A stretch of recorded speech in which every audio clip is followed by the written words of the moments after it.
हमारा आज का विषय है मोह। मोह का अर्थ होता है एक ऐसा आकर्षण जिससे छूटा ना जा सके, ऐसा खिंचाव जिस पर हम काबू ना पा सके।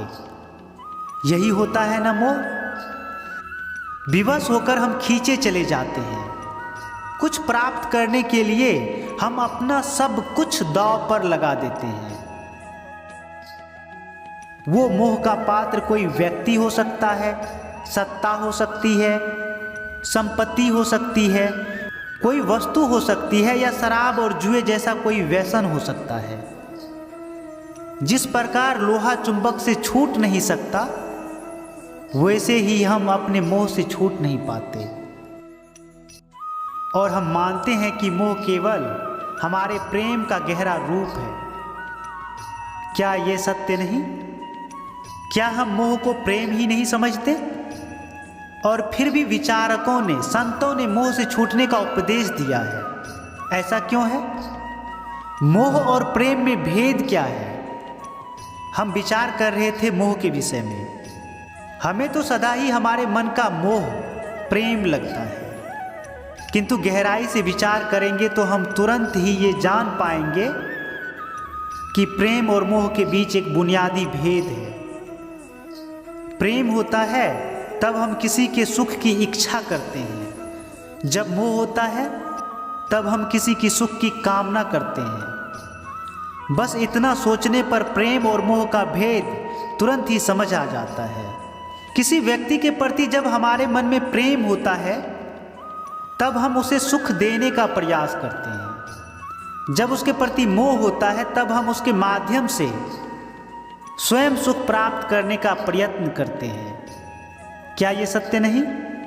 प्रेम के केंद्र में हम नहीं होते, मोह के केंद्र में, मोह के केंद्र में केवल हम होते हैं। ये तो व्यक्ति की बात हुई, किंतु किसी वस्तु के प्रति प्रेम और मोह में क्या ऐसा ही भेद होता है? विचार कीजिए। यदि हमें सत्ता और पद के लिए प्रेम है तो हम क्या करेंगे? स्वयं अपने आप को सत्ता या पद के लिए योग्य बनाएंगे। किंतु यदि मोह है तो हम उसे प्राप्त करने के लिए किसी भी प्रकार का अनुचित कार्य करने को तैयार हो जाएंगे। संपत्ति के लिए प्रेम है तो हम मेहनत करेंगे। यदि मोह है तो हम चोरी करेंगे। क्या यह सत्य नहीं? हम विचार कर रहे थे मोह के विषय में। जिस वस्तु या व्यक्ति के लिए हमें मोह होता है, हमारे सारे सुख का आधार हम उसे ही मान लेते हैं।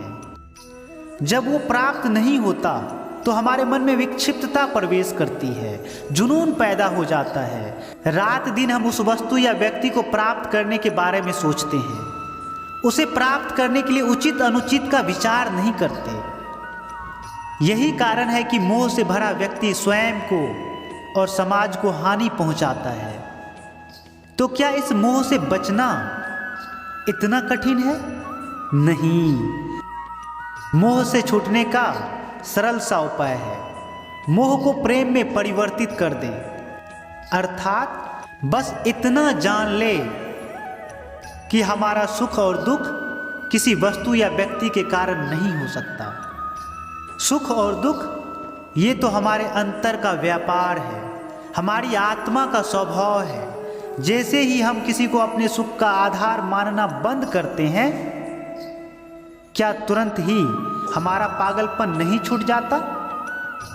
एक छोटी सी बात से इसको समझा जा सकता है। बचपन में खेल के लिए पागलपन था, बड़े होने पर खेल के प्रति प्रेम अवश्य है, किंतु अब पागलपन नहीं, अर्थात मोह बांधने का प्रयास करता है।